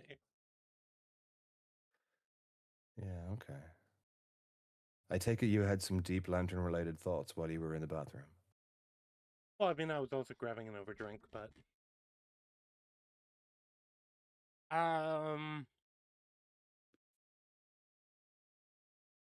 it like I said, it is very interesting that with GL, right? He is kind of. It's clear he has a fascination with this town specifically. How?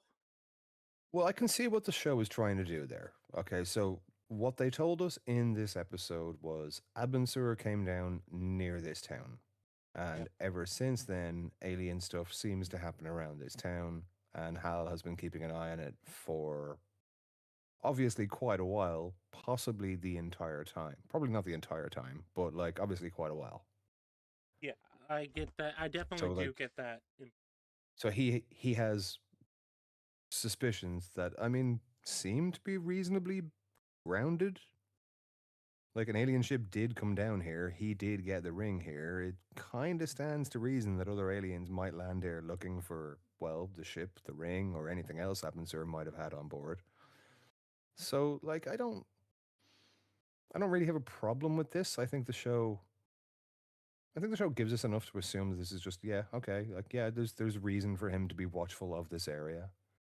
Now, granted, they do cram a lot of the exposition in this episode for a lot, but I think I'll give them that one. I think they cover that in this episode. I'm willing to let that one go. I do think it's kind of off that the kind of the whole like once you get Hal there and John shows up. Like, first of all, kind of convenient that John happens to show up like as quick as he does. Like, I guess he got like he was really able to get one of those express flights, you know. Um. Well, dude, I mean, it's inner U.S. You know, like Oh it's no, the effectively a. I know the U.S. is really fucking big, but like it's a short hop flight compared to intercontinental. yeah, but so Well, what did we say earlier? We said we assumed it was Cali, right? yeah, we assumed it was Cali Cali to to Nebraska commercial Nebraska. is what, like 3-4 hours tops? It's probably about 4 or 5. Yeah. Uh. um, So yeah, I mean, I and we I assume think he would have probably touched down in Omaha or Lincoln. So I think the show is actually, I can't believe I'm being so fucking generous towards this. Honestly, I thought I was going to come in and just flame the shit out of every second of this. I think the show gives us everything we want and everything we need to understand the relationship that John and Hal have here. Hal is training him, but he's not really trying to do a good job of it, and he's quite happy to let it take time. But at the same time, he is doing it. So, I think I can buy that this was genuinely supposed to be a test of John's resourcefulness. yeah, I think the more iffy thing is less that he was able to like get a flight and get there in time because that is like a 3 to 4 hour flight. But the other thing is like you have to book a day of flight. First off, like does by the way it with Hal kind of pulling John's chain as much as he is. Um, uh, is John even like working a regular job at this point? Like, I have to assume that he's living off his military pension at this point. Well, I mean, um, consider the time frame they're going with, right? So it has to be a case that John has had active service, and there's only a couple of places he could possibly have had it given that time well, frame. So they said we he know was a where that marine. was. He was a decorated marine sniper. And by the way, Yes, uh, him which being kind fits with the retcon. That fits with his retcon history post rebirth. Like that that makes sense that they're doing that. it also makes sense he's a sniper given his seeming mental unstableness. Not every sniper is a lunatic. I've met Just the snipers. good ones. I've met snipers. You know, you kind of have to have a level of crazy to Well, yeah, maybe a little bit. yeah. Maybe a little bit. Uh, Don't take away from this chat that Ranky and I might know some mentally unstable people with access to guns. That would be a terrible takeaway. no, don't That worry. sounded much worse than I thought it was going to. Don't worry. It be Dake being Irish. He probably knows mentally unstable people with access to that. I mean, statistically, I probably do. It is a pretty small country. But yeah, it still just seems like it does see like as much as I can buy that it's kind of a test. It does also feel like, especially because they highlight the fact that John was chosen by the Guardians and that he hasn't been chosen by the Ring and he hasn't been chosen by Hal. It feels like Hal is kind of just Well, tolerating now him. I don't know about the ring part because he is able to put it on and he's able to use it. So I Okay, don't know if yeah, he's that's fair. necessarily I don't know if he's necessarily been chosen by the ring, but he hasn't been discounted by the ring. Yeah, the Ring hasn't been like, no, fuck you. Like, Die in a should car we crash. talk about should we talk about lore mechanics for a second, just so Uh, as we get it all out? Probably a good idea. Okay, so Green Lantern trainees, they're not unheard of. They're not, but they are rare. It is more usually an inherited, by which I mean dead man's shoes kind of inheritance uh, post. Now it does happen.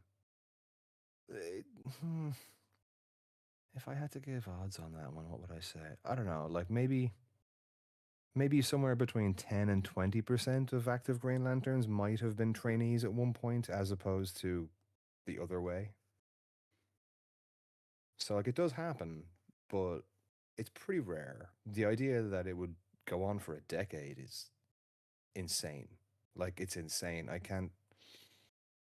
I get the show wants to say Hal is just, not really trying and he's quite willing to wait before he's replaced, and I'm sure there'll be several more points that they haven't shown us yet. I'm fine with all of that, but you got to think these things through in terms of the coherency of the universe. Why would the Guardians be okay with this? We know Guardians are in this show. We know this. It's been said. Like we know Guardians are in this show. Why would they be okay with 10 years to train a trainee? Yeah, it seems like almost a waste of time and resources, if anything. It's like we can have, like, especially when, well, I guess I mean, Hal is, you'd think they'd even have questions about Hal not wearing the uniform. yeah, they definitely. But I look, like, mean, I mean, they don't, strictly speaking, have to all the time, but it is definitely preferred that they do. well, yeah, because So you are essentially a if he spent uh, like 20 years outside of the fucking costume, I feel like the Guardians are gonna have some questions for him. as much as they say they're space cops, yeah, you are expected to be wearing your badge as a cop if There you're acting is in the vein of a cop. there is a thing though, and the more I let that line roll around the back of my head, the more I wonder. Remember when the interrogation guy pointed out the 48-hour limit and asked if Hal had brought the lantern? That's true. That seemed like a weirdly specific thing to for. Is that public knowledge for how Oh yeah, long? look, no, okay. So if dude is in fact an alien, and I guess we have to assume he was at this point, if dude is in fact an alien, then yeah, sure. Like, I mean, Green Lanterns are not like they're hardly secretive or unknown. Yeah, like the limitations on their power, like it would be known. Yeah. But it does seem like strange that this guy to be like, yeah, but you don't have your lantern. It's like, what? Wait, but how do you? Well, that's the thing now. Two things stand out to me in that scene. One, Hal looked worried, and two, he made reference to the lantern and the ring and the recharge. He didn't make any reference to the yellow impurity. Didn't. So that suggests that these ones aren't affected by yellow, possibly. I guess we'll find out, maybe. But what I'm wondering, and this really leans into everything that we've kind of speculated on already, and I'm sure we're far from the only ones considering. Do you remember the only comic that you have read where any Green Lantern was a bit wary of keeping their lantern near them?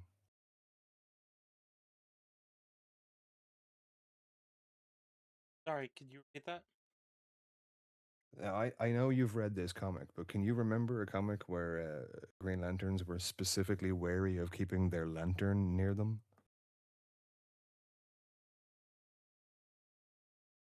Yes. Indeed. Okay.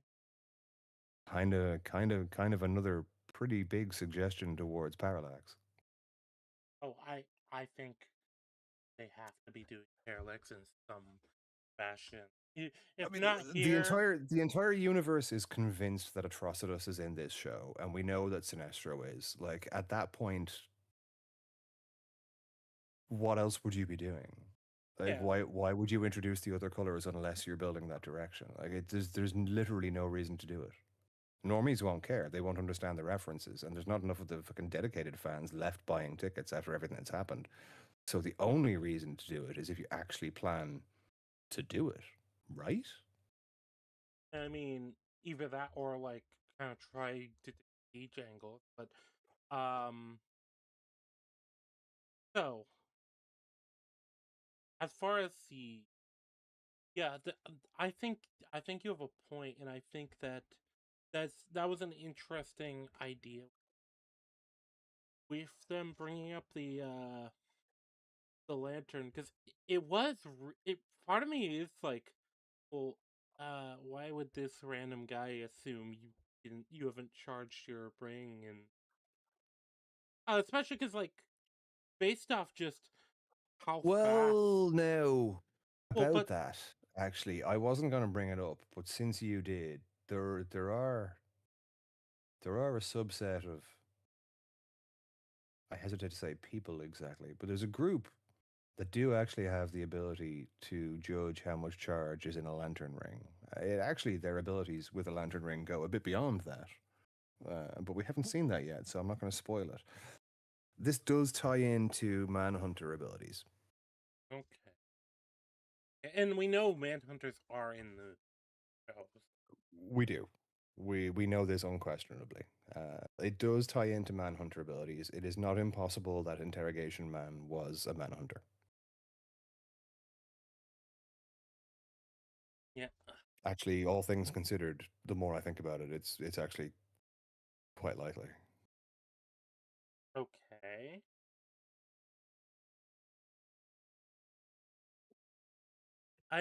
It is kind of funny too, with me that with that alien and that scene where it was like, well, what are you looking? What hypothetically, let's say I'm hiding from the lanterns, and my actual goal related to they're a peacekeeping organization, and my goal was related to the opposite. It's like, oh, okay, so you want to start a But war? that's the thing, right? That line is very, very Red Lantern suggestive. It is. But a lot of other things that guy says are very, and does for that matter, are Manhunter suggestive. So it's kind of confusing. So the Manhunters, I I don't know how far you've gotten with the Manhunters, so I'm going to have to risk some spoilers here. If the Manhunters are still operating under their original programming, which I would assume them to be because Gunn probably isn't going towards Cyborg Superman yet, but then again, maybe he fucking is, who knows? Actually, it will be in keeping with him, so maybe. Yeah, he just seems to Assuming go with whatever he feels like going with. assuming they're operating under their original programming, they would still be working in their minds for the Guardians. So they would still be operating as agents of justice. It's only when they get reprogrammed by Cyborg Superman later that they, well, don't see it that way anymore. And even then, they do for a long time, and they also pretend for even longer. So confusing. I'm inclined to think. I'm inclined now to think the Hillbilly guys could. They could be either. Honestly, they could be Reds or they could be Manhunters. It could honestly go either way. There's just not enough to tell. I would think. I would think that it would make more sense for them to be Red. But yeah, I don't know, man. I don't know. This it just doesn't give me enough. Mhm. So, I guess the town itself, kind of house plan to with the bar and kind of maybe we should also talk a bit about John. Like, I know you're really negative about John. I don't know if I'm negative about him yet. I don't feel like he's done anything yet that is. I would say I'm particularly negative. I can understand his point of view. Actually, thought I would dislike John in this show a lot more than I do so far. But obviously, this is only the first episode, so plenty of room for that to change. So far, I don't hate him.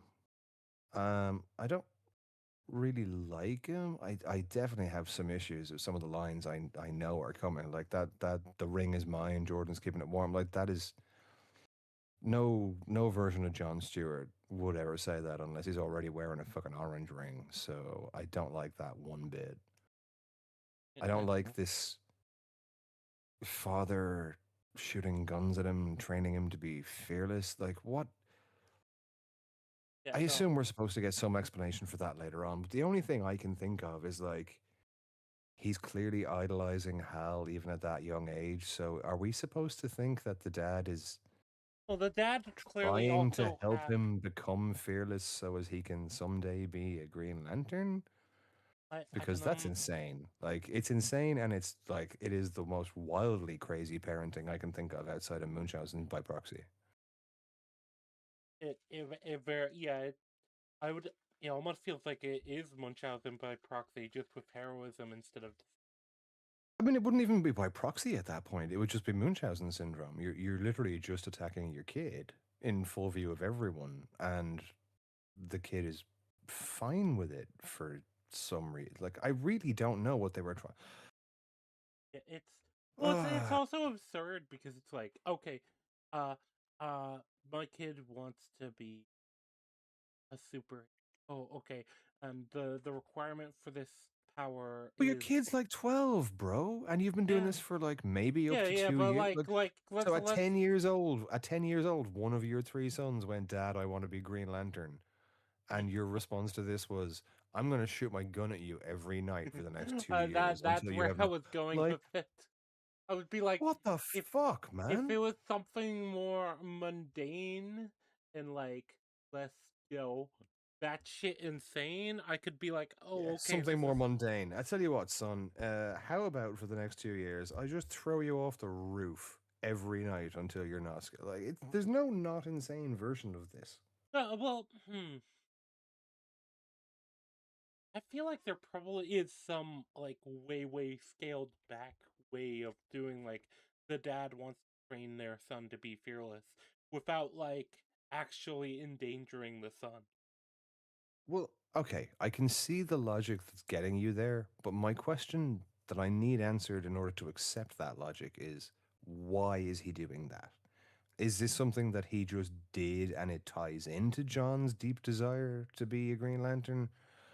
Because it doesn't seem that way. It seems like it's directly No, linked. The dad no, comes in, TV was on, knows the TV was on, asks Hal's name, and then takes him outside. And it's yes. clearly something they've done a lot. So like this somehow has to be Green Lantern related. I'm just not sure how they're tying it in yet because I actually can't imagine what the connection is meant to be. Yeah, that's kind of my issue too. It's like, I don't know. It like I said, just in general, like the dad just comes across as a batshit insane abusive parent. Like, there's no ifs, ands, or buts He does in about the it. he does in the first 5 minutes, yeah, and then in the phone call later on, he comes across as like quite supportive, like obviously a military parent, but like pretty supportive even for that. Like military parents are usually a bit more withdrawn than that. Yeah. He seemed pretty chill on the call, like pretty chill, pretty supportive. And It the military doesn't really seem parents to tie and in. the military parents in reality aren't as strict as people think. In fact, oftentimes it's the reverse. The military parent is usually the less strict one because they don't get a lot of time with their kid. I mean, yeah, I can understand that. Yeah. It makes sense. That's my experience with it as somebody who grew up in a military family. So, that's what I would see from every kid that was like growing up in the same neighborhoods as me. Not me though. No, my mom was the one who was like, no, like a lot of the parenting would be like, "Oh, just wait until your father gets back or your mother gets back, and then when the mother or father gets back, it's like they just want to spend time with their kid because they've been overseas for who knows how long, you know. Yeah, I know So, what you mean. Yeah. uh, uh, but the military parents that are strict are really Well, that would stand to reason. It's been ingrained in them, so yeah. I'm neither saying this is a good or a bad thing, chat. No one needs to start trying to lambast me. I'm simply understanding what happens. Yep, yep. Also, It is a bit of a discipline stereotype, though. discipline is not a bad thing in and of itself. Should be said. No, it is not. No, actually, in fact, I think that we probably need a bit more of it. Yeah, that and perhaps shame. Call me crazy. I don't know, but it seems like those two Look, things. what Dake and I are saying is you children.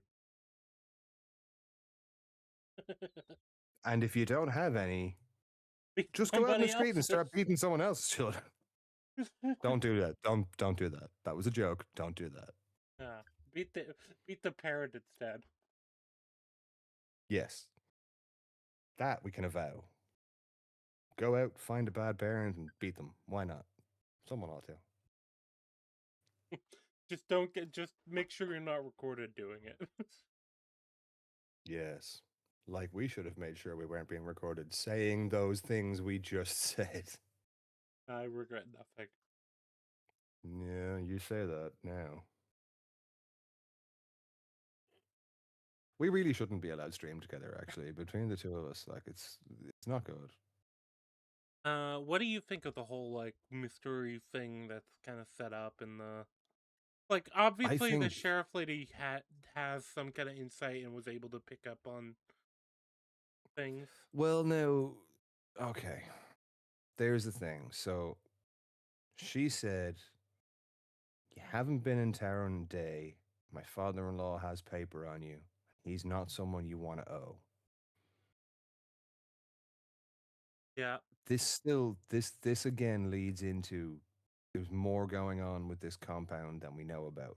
But it still doesn't actually tell us much because this could be equally true for Atrocitus or Christ, for God forbid it actually is Cyborg Superman, but I suppose nothing's actually impossible. And this is technically supposed to, oh my God, this is supposed to lead into Man of Tomorrow. Oh my God. And well, it would have It to, right? wouldn't. Because They I think John is wouldn't. supposed to be in Man of Tomorrow. He is, yeah. He's meant to take over the mantle as Green Lantern for that movie. Manhunters, John takes over the mantle. Oh my God, they actually might do Cyborg Superman. Wait, really?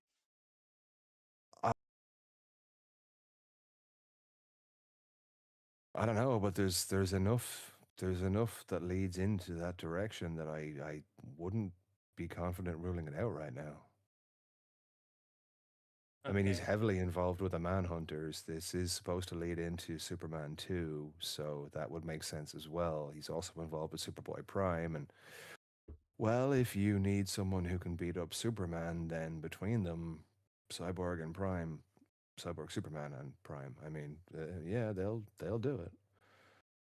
Uh, And they're also both heavily linked with the Sinestro Corps. fair. Heavily linked. They've both been members. What do you think of the Oh, sheriff lady? I kind of would like her number, but I don't think that's what you meant. Well, I meant in general, but I guess that tells me what you like about her. There's obviously more going on with her than we know. Like, she's clearly actually scared of the father-in-law. She doesn't seem to be scared of the husband. Well, she doesn't seem to be too close to him. No, which is kind of strange given, their. The end of this also tells us, well, I suppose it doesn't tell us, but it strongly suggests that John has, to some degree, stayed in touch with her. Yep, yeah, definitely. Like, to the point where he is asking about, like, the kid, I too. mean, look, man, even after 10 years, you could still ask after the kid, but like remembering he's into football, remembering the kid's name, walking up and doing the friendly hug, all of these things together after a 10-year gap, I don't think it's been that long. Well, So I they think John, probably have.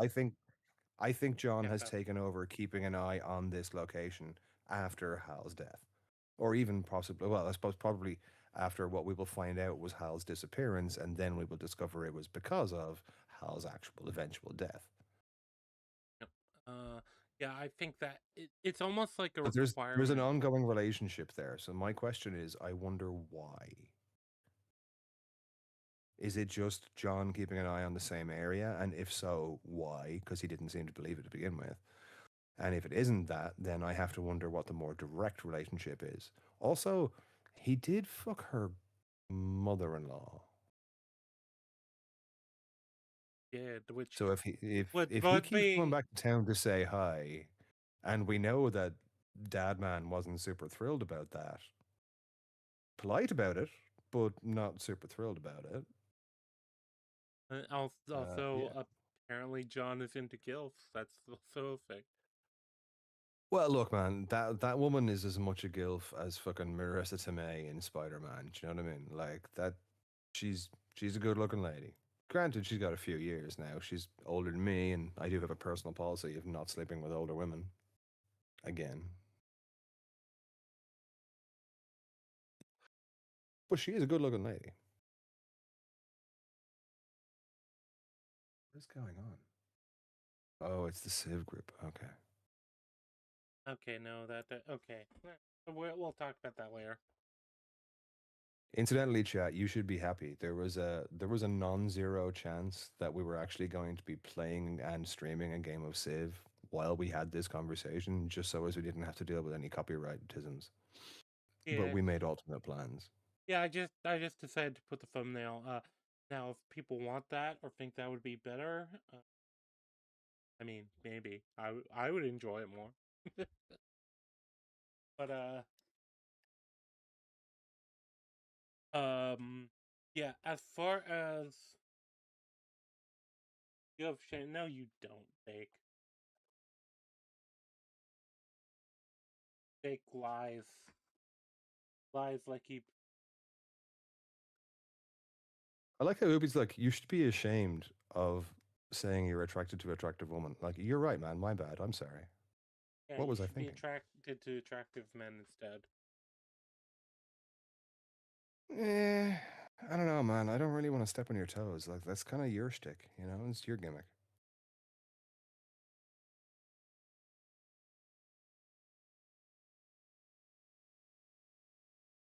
Really? That's the point where we hit dead awkward air? Oh, sorry. Well, I think the awkward air is fun. I just think the idea that we hit it mocking each other's sexuality is like, well, I mean, we do that every fucking day. That is the funny thing. Is there anything else like uh we hit on? Because I think there's a lot with the actual mystery, but we don't really have. The problem is it's kind of hard to get into the mystery as much Well, without. yeah, no, I actually agree. Yeah, there's hardly a point getting into that yet because, I mean, we've done a lot of spitballing and speculating already, which is fine. That's kind of what you do in these things to a point. But all we'd be doing is guessing with that one. Yep. It's kind of like uh. So I guess what are we down to? It, as much as I was thinking of doing point by point, it's clear we kind of like already veered off the reservation with that. So I guess Well, we'll get closer. We'll get closer next time. It's all right. It's a new no, I format. think I It's prefer I almost prefer doing this where it's kind of just like our conversation anyway. So it's it's a new show and a new format, Rangi. It's all right. We'll yep, tighten yep. it up. We'll get there. We'll figure it out. I'm trying I'm to not I'm worried. trying to think if there's anything worth discussing that we didn't hit on. Uh, Yeah, actually, yeah. I want to go back to I something. guess. Sorry, I did start a point earlier, and we just digressed way off it. I want to go back to it. The Hal and the car thing. You were concerned about the way he endangered John. I have a different question about that. So when we see him careen around the corner in the beat up old car, well, it's not beat up actually. It's old, but it's in good condition. It's actually quite great condition, really. When we see him careen around the corner, that was in 2016, right?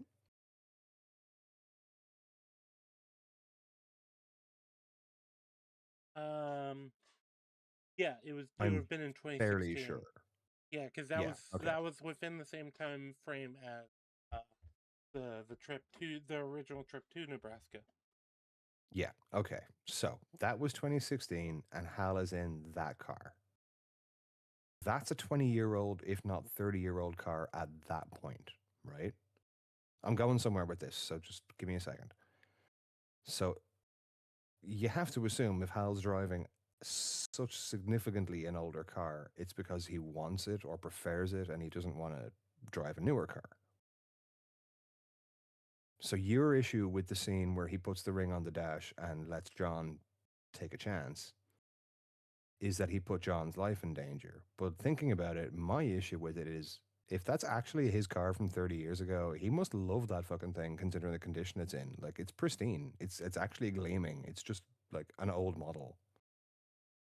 He just torches his own favorite car of 30 years to prove a point. Yeah, that's the other thing. That was one of the other things I was thinking of. Like, but I don't know if Hal would like even ignoring like the actual like Like, no, don't endangering get me wrong. John. I can see a world in which Hal does do that to teach John that lesson. But like, if I that happens, to me, it would suggest that he actually likes John a lot more than anyone thinks. well, but also on top of that, I feel like you would have to feel like it's a lesson that John generally needs to learn. Like John fucked something else up. Uh, Well, so what I get from this episode of the show so far is John wants the ring. The ring has not necessarily said no to John, but I have yet to see any reason that he's actually worthy of it other than in his mind, he's not afraid. Now, I know Jon Stewart like very few people walking this planet do who haven't sat in the DC offices and written him. And probably more than even a couple of those, actually, considering the last few fucking years. But anyway, I find it very difficult to picture any version of Jon acting that way. Like I don't like this grasping, entitled. I don't want to say egomaniac, but I mean, considering what it is he feels entitled to, the word is probably appropriate. And so you're entitled if you want a better job than you have. You want what is described in this universe and this show as the most powerful weapon in the universe.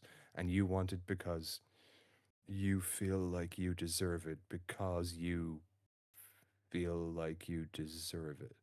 That's not who Jon Stewart is. That's not even what makes a Green Lantern. Like that is actively what doesn't make a Green Lantern. I don't want to give spoilers, but there's a character you'll come up to in the arc you're kind of at, and you'll find that exact same plot plays out with a legacy Green Lantern character, in fact. So this, like, I don't. Mm, I kind of like their representation of Hal. There are parts of the John that they're showing me that I actually like. I fear that that is accidentally good writing and Aaron Pierre making me like him. Yeah, I don't feel like because I don't think the dialogue is particularly good. In fact, I would actually argue that there's a lot of moments of the dialogue that I think is particularly bad. We talked about it in Some of it's okay, but like they're obviously trying to be not MCU snappy, but like a kind of grittier Whedon snappy. kind of it. Yeah, it does feel like that. And the you and I talked about this in the recording, but the excessive swearing where like they're Oh saying fuck God. or fucking or whatever I'm gonna every other I'm word just gonna go ahead. I'm gonna almost. go ahead and say the same thing again. Chat, it is no secret to any of you who have heard me, or any of you who know me from servers, or indeed any of Rangi's usual chat who have been subjected to my interludes while he goes on his little adventures. But I'm not the best when it comes to controlling my language. I swear a lot, And I most don't of the time without care. realizing it. Yeah, and I don't But care like about swearing in I itself.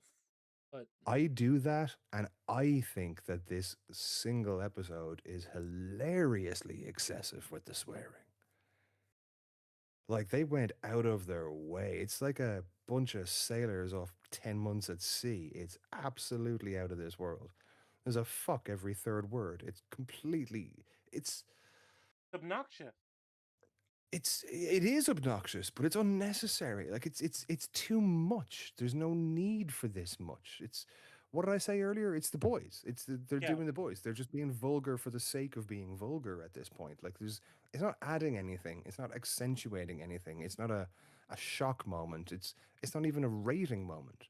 It's Oh, just it just comes across as for the sake of being as coarse as possible. And I don't like that. I don't care for that. And as I said, I say fuck all the goddamn fucking time. But I do not care for the way it's presented in this. It's egregious. Like it that word gets used too often, but it actually is egregious. Because it means being used too often for the sake of, well, too little. And that's exactly what we had in this. yeah. Uh, Not only that, but then also there is a lot of like very clear like I wouldn't say political messaging, but I would say it's very clear what the author thinks about this region of the US, and very clear they are not fond of it, and they have very funny idea what people in this region believe, kind of like the general attitude. That kind of frustrated me. And then on top of that, you do have a lot of like political posturing that I did not like. Uh, I just thought it was really, really cringe when it comes up. In in fairness, that was much lower key than I expected it to be, Was no, considering the writing crew and the production crew. I really thought it was going to be a lot more heavy-handed and on the nose than it was. well, we talk about. I will almost give them credit for that one. Well, it's You funny, managed to right? restrain yourselves just a little bit. Congratulations. With the militia, we were like, oh, I'm kind of surprised that they're not actually doing what we thought they were gonna do with that. Oh yeah, no, you were fully expecting what kind of American though? Like, yeah, no, Yeah, okay, fair yeah. enough. I was expecting it to just be like your kind of stereotypical anti-America or not anti-America, but Well, anti-government militia, Ranky, racist bear in thing. mind, from the conversation we just finished, there is at least well, it's not locked in, so I won't say 50-50. Let's say there is at least a 33% chance that those rednecks are going to be either shape-shifting robot alien constructs powered by Green Lantern energy, or Red Lanterns who are apparently surprisingly chill. So there may be reasons that they're not acting like the conventional redneck militia. We don't know. We just, like so many other questions we have with this show right now, we actually just don't know enough yet. Which is not a defense of the show, guys. I want to be really clear about that. I'm not defending it. It's not as bad as I thought it'd be. It's managed to pleasantly surprise me in a couple of ways. It's managed to surprise me in a lot of ways. A couple of them are pleasant. But I will say I expected I expected worse and more in your face messaging. Uh, and so far it hasn't been there. So that is a pleasant surprise. I hope that the show has other pleasant surprises to give us. I think we've covered most of the bigger Okay. plot things at the moment, don't you? Yeah, Have we are we kind of missing? Are we touched. missing anything? Well, we kind of touched on Hal's death and that. I don't, dude. I don't think we Um, even need to talk about that. The whole bloody universe knows that that happened. They've known for a day and a half. yeah, that's true. I'm trying to think of what else. I guess Now there I'm is there is one thing actually about Dead Hal. John looks for the ring. does, and I don't think it was there. No, it wasn't. But if John looks for the ring, it means John doesn't have the ring. Yeah, he doesn't have the ring. So is the idea that Well, Hal has the ring at this, or not Hal? well, here's the The thing. guy There has the is ring at there this is point. there is a way we can see a dead Hal who isn't wearing the ring, and the ring can also not be present. And this is entirely speculation. You want to hear it? Sure. Hologram. Bro, no, that is actually genuinely. And it would make sense. Like I feel like Well, if Hal was dead, the ring should have gone directly to Guy or John. Guy already has his, which means it would have gone directly to John.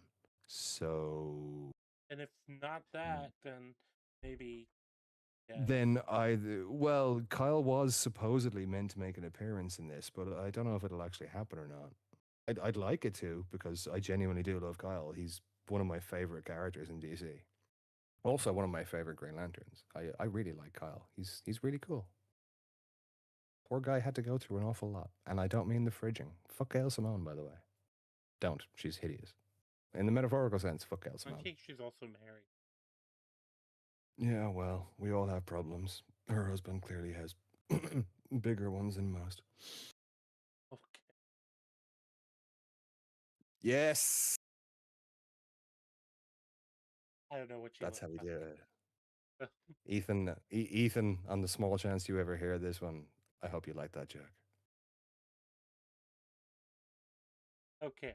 Well, um, either way, uh, Yeah, I'm trying to think if we have anything else, or if we just sign off.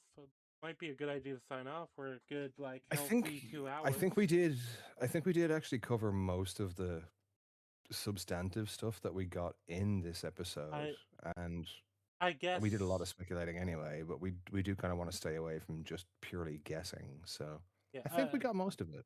Yeah, and a lot of the other stuff is like I said, I would like more aliens that are actually like aliens and not just like this is a guy, but we're calling him an alien. We're saying that he's an Oh alien. fuck yeah, man! If there's an episode where just the fucking core turn up and you just get Chip, Kilowog, Gnort, fucking Arisia, like the most alien fucking Chazalon, I would be so delighted. Well, So delighted. but Just if do it. Like if just do it. if It's they're Green going Lantern. with Lean into it. Why the hell wouldn't you?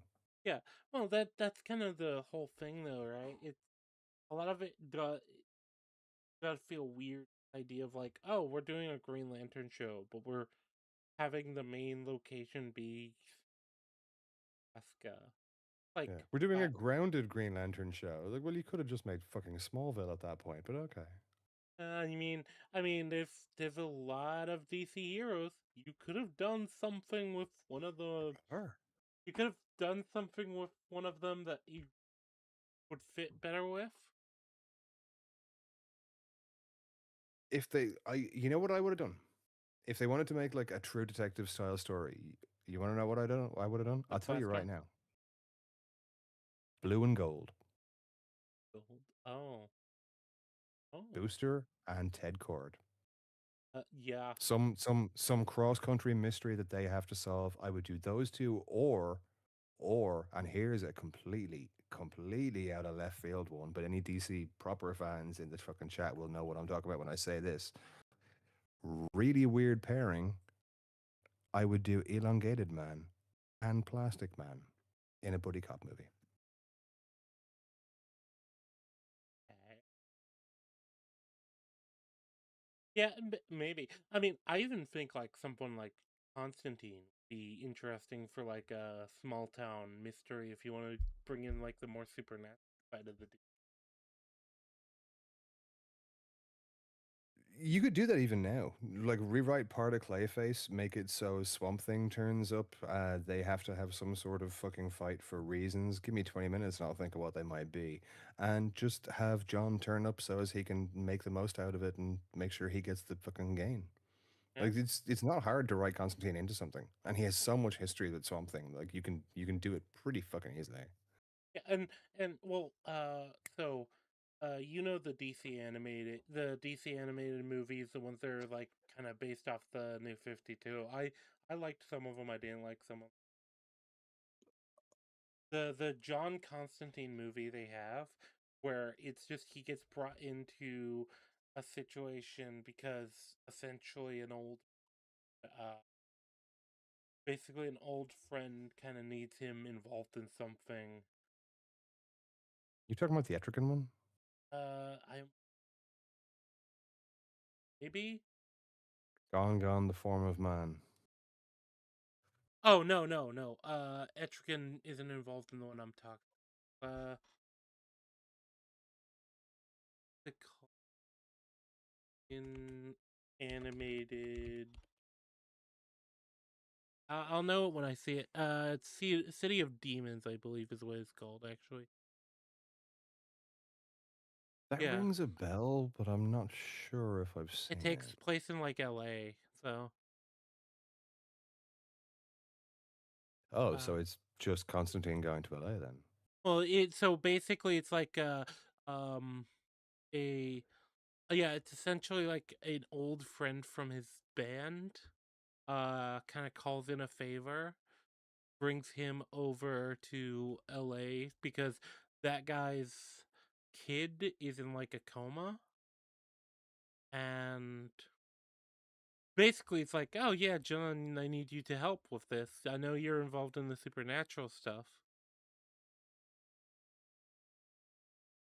Hmm. And basically I think it's technically connected to those DC animated films, which includes the one with Etrigan being involved. Uh and Oh no, it wasn't in LA that the guy was called to, but John has to go to LA. I remember. Didn't they do a Justice League Dark movie at one point? They did do a Justice League Dark movie, but I yeah, think I watched that. I think I watched that. I don't remember any of it.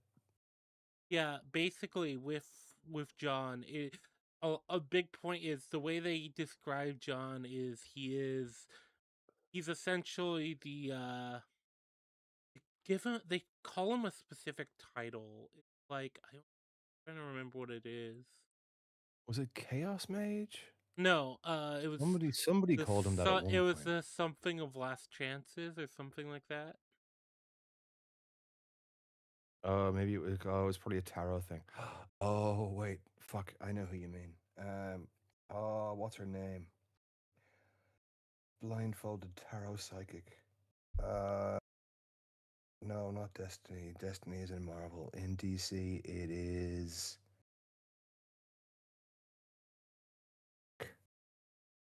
She has a shop she always operates out of. It'll come to me. Give me a minute. I haven't thought about the magic side of DC in a while. Yeah, but it was basically the implication of it was the idea that essentially John is like it was the something of last resort. That's what it was. House. It'd have to be House. No, no, no, They no. It was changed it up something they because it used to specifically be the saint of last resorts. That's what they call him. That is what Hmm. they called him. It was something like the saint of last resort. I actually don't hate that as a title of sorts for Constantine. It's pretty fitting. It is very fitting, and especially because it almost highlights that Constantine has that thing where magic does come with a price, and you and I have talked about this. Actually, we need to get back to that one show at some point. We do. We do. I was actually thinking about that earlier. It's not a mystery chat. We will tell you about it. It's okay. We're not doing a stream or a show on it or anything. Yeah, We're just well, watching it. that's just something we're watching in private. But it It is. is it is a British. Do you mind? Yeah, no, go ahead and plug it. It is a British short series from I think it's about 11 years ago, and it is what was I think it's 8 episodes. I think it's 8 episodes. It is based on a book, and it is called Jonathan Strange and Mr. Norrell, and it is actually really very good. Just actually really very good. They do a great job with the adaptation. They cut a lot, but you know it's stuff that kind of has to be cut. They do a great job keeping stuff, and the performances, Rangi. I mean, I think they're pretty great. Yeah, I've really liked it from the couple episodes I've seen. Uh, but and I think this is a good time for us to sign off because we're at like about 2 hours 10 minutes. It's probably a good length of a stream. We've tangented a bunch, but You know what's going to happen, don't you? Well, we've said it loud on stream now, loud and live. So we weren't going to stream it. We were just enjoying it. But now we're probably going to end up streaming it. maybe sometime. There's no rush on that one. No, that's true. We can enjoy it and then grab some of the others and stream it that way. Or not. Yeah, but either way, thank you very much for joining us, chat. We will catch you guys next week, hopefully around the same time. Gentlemen and possibly ladies, although statistically it is unlikely, it has been a pleasure for us and hopefully for you. And uh, yep, check us out next week. We are also planning to make a more edited down version eventually with kind of clips from our watching. So I can't promise a time scale on that. There may even be background visuals on those. Might Who be, knows? Who knows? yeah. I mean, if we can afford it. Oh, we can afford it. Our editor works for peanuts. True. Unfortunately, their peanuts made of solid gold, but it does mean you only have to give them one at a time, so it evens out. True. Anyway, also, yeah, subscribe to our thumbnail guy, Iron Mandrill, who I also do a podcast with, Monkey Business Podcast. You will see me there relatively regularly. You'll see Um, me there occasionally. and subscribe to our friend True Shame, who kind of both of us are also doing kind of a semi-regular appearances on his show. Let's call it a nascent show. There could be a show there. I don't think we're sure yet. Uh, yeah. Anything getting marked as a dig? By the way, we still need to talk to him about getting a better name. Yeah, I asked him about it earlier. I see the logic behind it, but yeah, it needs some workshopping. It's not it's not very punchy. No, it's not very. It's probably not very SEO uh strong either. But yeah, See that chat? There's a difference in our minds. Jake's like, I don't really like it. Doesn't really have any oomph. Rangi's like, the SEO. well, yeah. No, I mean, if you try to look up dig, do you think you're gonna get a media podcast, or do you think you're gonna get somebody? What this means, guys, is when it inevitably this show goes AI, you know who to blame. It'll be Rangi. It will be. I'm gonna say it now. I'm gonna sell you all out. And on that Tell note, them that now. We have to wait for way more subscribers before we convince them of it. shit, you're right. Well, Every that's fine. time. This is just like a game of Civ. God damn it, Rangi. Lulu will cut this out. Don't worry. And on that note, goodbye, chat. See you later, guys. Thank you for